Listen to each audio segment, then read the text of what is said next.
வணக்கம். வணக்கம் சொல்வது உங்கள் திருஞான சம்பந்தம் கும்பகோணத்திலிருந்து. சனி பெயர்ச்சி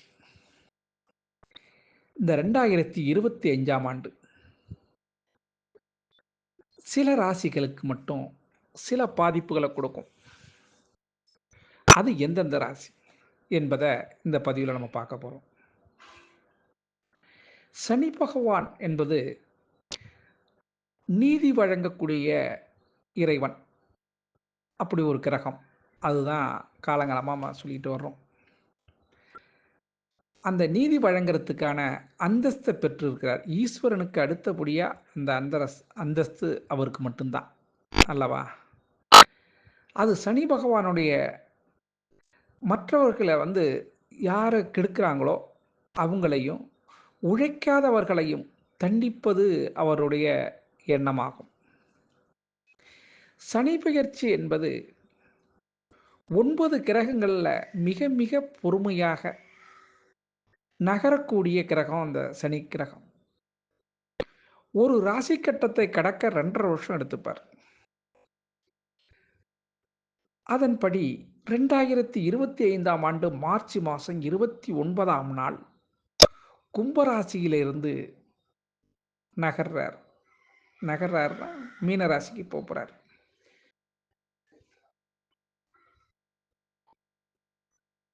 அந்த மீன ராசிக்கு போகும்போது அப்ப அவர் 7.5 சனிய உண்டு பண்ணுவார் அல்லவா? அதாவது 7.5 சனின்னா இப்ப மீன ராசிக்கு போன பிறகு அதோட முன் ராசி எது? கும்பராசி. அதுல 2 1/2 வருஷமும், அத மீன ராசியின் பின் ராசி எது? மேஷ ராசி. அதுல 2 1/2 வருஷமும், மீனத்துல 2 1/2 வருஷம். மொத்தம் 7.5 வருஷத்த அவருடைய ஆட்சிக்கு கீழ இந்த 3 ராசியும் எடுத்துப்பார். அதுதான் அந்த 7.5 வருஷம். இந்த 7.5 வருஷமும் இந்த 3 ராசியையும் ஆட்டி படைப்பார். அதுதான் 7.5 வருஷம். 7.5 சனின்னு பேர். அந்த 7.5 சனியின் ஆட்சி பிடியில கும்பராசிக்கு பாத சனின்னு பேரு. மீன ராசிக்கு ஜென்மசனி. மேஷ ராசிக்கு விரய சனியாக மாறுவார். அதன்படி தான் அவர் நல்லது கெட்டதெல்லாம் படியளக்க போறார். இப்ப மேஷ ராசிக்கு என்ன நடக்கும் என்பதை பார்ப்போம் பாருங்க. மேஷ ராசியில சனி பெயர்ச்சியால 7.5 சனியில முதல் கட்டமாக விரய சனி காலம் அல்லவா? அது அங்க துவங்கும் மேஷ ராசிக்கு. இதன் காரணமாக அவர் என்னத்துல ஃபர்ஸ்ட் கை வைக்கிறாருன்னா, உடல் ஆரோக்கியத்துல கை வைப்பார். அதுல ஒரு சில பாதிப்புகள் ஏற்படுறதுக்கு வாய்ப்பு இருக்கும். அது மாரி எதிர்கால திட்டங்களுக்காக பணம் அதிகமா செலவுகள செய்ய வச்சுருவார். விரய செலவுகள செய்து தான் ஆவணுங்கிற மாரி, ஒரு நடைக்கு இருமுறை செலவு பண்றது, அது மாரி அதாவது வெட்டித்தனமா பணத்த இழக்க வைக்கிறது, அங்க அந்த வேலைய செய்வார் மேஷ ராசிக்கு. ஆனா, மேஷ ராசியில சனி பகவானுடைய பெரிய பாதிப்புகள் எதுவும் கொடுக்க இயலாதுங்க. அது காரணம் என்னன்னு நான் சொல்றேன் கேளுங்க. சூரியனுடைய உச்சம் பெற்ற வீடு இது. புரியுதுங்களா? அதன் காரணமாக சூரியன் தலைமை கிரகம்.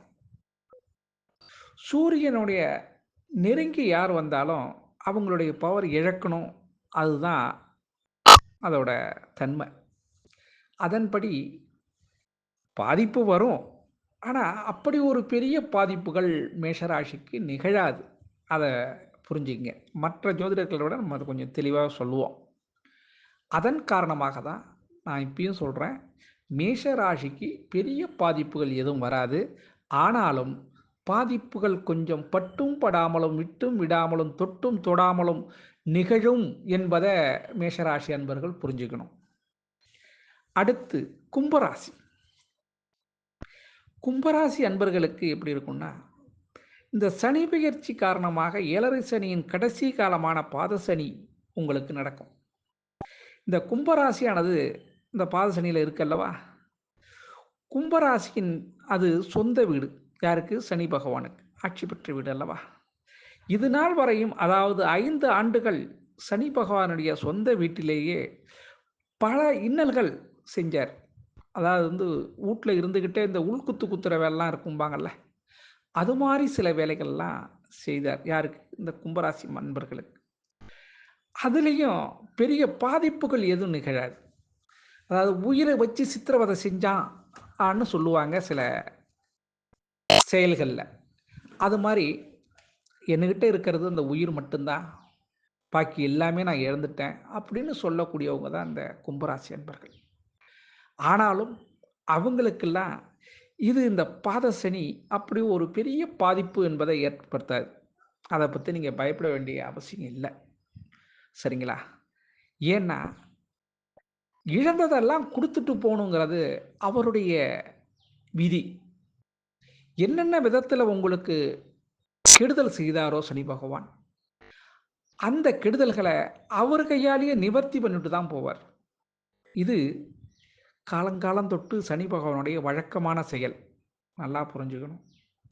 ஆக இழந்ததெல்லாம் குடுக்கணும்னா அவரு தானே குடுக்க முடியும். அடுத்தவன் யாரு குடுக்க முடியும்? அப்ப அந்த சனி பகவான் உங்களுக்கு பாத சனியில தொட்டது துலங்கும், வச்சது விளங்கும் என்ற விதத்தில உங்களுக்கு கொடுக்க வேண்டியதை நீங்க இழந்தது எல்லாமே உங்களுக்கு கிடைக்கும். அதுல மாற்றம் இருக்காது. அதனால கும்பராசி அன்பர்கள் கவலைப்பட வேண்டிய அவசியம் இருக்காது. ஆனா, அதுக்கு நீங்க என்ன செய்யணும்? உழைக்கணும். நல்லா புரிஞ்சுக்கணும். உழைக்கணும். உழைப்பு என்பது கடினமான உழைக்கவில்லைனாலும் ஓரளவு உழைக்கணும். ஒரு வேலைக்கு போறோம். வேலைக்கு போற இடத்துல அட்டெண்டன்ஸ்ல கையெழுத்து போட்டிருந்தா தானே மாச கணக்குல வரும் நீங்க வேலை செஞ்சீங்க, செய்யலன்னு. அட்டெண்டன்ஸே கையெழுத்து போடாம இருந்தா எப்படி உங்களுக்கு சம்பளம் குடுப்பாங்க? அது மாரி தான். அதனால வேலையில் நீங்க நாட்டம் வேண்டும். சரிங்களா? ஆனா, போய் தொட்டிருந்தா போதும். அதுல உங்களுக்கும் பங்கு இருக்கும். சனி பகவான் அதற்கு தக்க பலன குடுப்பார். நீங்க பயப்பட வேண்டிய அவசியம் இல்லைங்க. இந்த பாதசனி காலத்துல நன்மைகள் அதிகம் செய்ய காத்துட்டு இருக்காரு உங்களுக்கு. அதன் காரணமாக தங்கள் சனி பகவான நீங்க வழிபடணும். இழந்த செல்வங்களை கொடுக்க கொஞ்சம் உழைத்தால தான் அவரு அள்ளி குடுப்பார். அப்பதான் அவரு மனசு நிவர்த்தி ஆகும். இவனும் கஷ்டப்பட்டான். அதனால இவனுக்கு ஏதாச்சும் நம்ம செஞ்சுட்டு போகணும். இந்த ராசிக்காரன பார்க்கணுங்கிற எண்ணம் உள்ளவர் சனி பகவான். அந்த நம்பிக்கையில கும்பராசி அன்பர்களுக்கு நல்ல விதமாவே நடக்கும். அடுத்து மீனராசி. இந்த மீனராசி அன்பர்கள் சனி பகவானுடைய பெயர்ச்சி காலத்துல ஜென்ம சனியாக அவதாரம் எடுக்க போறார் இந்த மீனராசிக்கு. அந்த காலகட்டத்துல கொஞ்சம் சிரமத்த குடுப்பார். யாருக்கு? மீனராசி அன்பர்களுக்கு. சனி பகவான் கொஞ்சம் கஷ்டத்த குடுப்பார். பண கஷ்டத்த குடுப்பார். மன கஷ்டத்த குடுப்பார். என்று சொல்வதை விட அடிமடியில கைய வச்சுட்டாருன்னு கூட சொல்லலாம் உங்களுக்கு. மீனராசி அன்பர்களுக்கு அடிமடியில கைய வச்சுட்டார். அதன் காரணமாக இந்த காலகட்டத்தில அதிகமா பிரச்சனையில மாட்டிப்பீங்க. யாருக்கும் ஜாமீன் கையெழுத்து போடாதீங்க. எந்த விதமான பெரிய முதலீடுகள்ல போய் மாட்டாதீங்க. ஒரு கணத்துக்கு இரு கணம் யோசிங்க. புதிய தொழில் தொடங்க வேண்டாம். வண்டி வாகனங்கள்ல செல்லும்போது எச்சரிக்கை வேண்டும். மிக மிக கவனம் வேண்டும். பெண் வலையில் விழுந்துறாதீங்க. அற்ப சுகத்துக்காக ஆயுசை இழக்கிற கதையாயிடும். அதனால முடிந்தவரை மீனராசி அன்பர்கள் முன்னெச்சரிக்கையாக தவறுகள் செய்யாமல் உழைப்பு மட்டுமே நம்பி இருக்கிறவங்கள கெடுக்க மாட்டார். அதன் காரணமாக முடிந்தவரை உங்களுடைய கையில தான் இருக்கு எல்லாமே. அதன்படி நடந்தீங்கன்னா, இந்த 7.5 சனி பகவான் உங்களுக்கு மீன ராசிக்கு மட்டும் தான் சிறு கஷ்டத்த குடுப்பார். ஆனாலும் அதிலயும் சரியா இருந்தீங்கன்னா, கஷ்டம் இல்லாமல், நஷ்டம் இல்லாமல் அவர் உங்கள காப்பாற்றுவார் என்பதுதான் பொதுவான விதி. இந்த 7.5 சனி உங்கள எந்த விதத்திலயும் பாதிக்காது. சுய ஜாதக அடிப்படையில முழுசா பலன சொல்ல முடியும். சுய ஜாதகங்கள நீங்க அருகில் உள்ள ஜோதிடர்ட்ட காட்டி அதன்படி நடந்துக்குங்க என்பதுதான் இந்த திருஞான சம்பந்தத்தின் அன்பான வேண்டுகோள். சரிங்களா? மீண்டும் ஒரு பதிவில உங்களிடம் சந்திக்கும் வரை வணக்கம் கூறி விடைபெறுவது உங்கள் திருஞான சம்பந்தம், கும்பகோணத்திலிருந்து. வாழ்க நலமுடன்.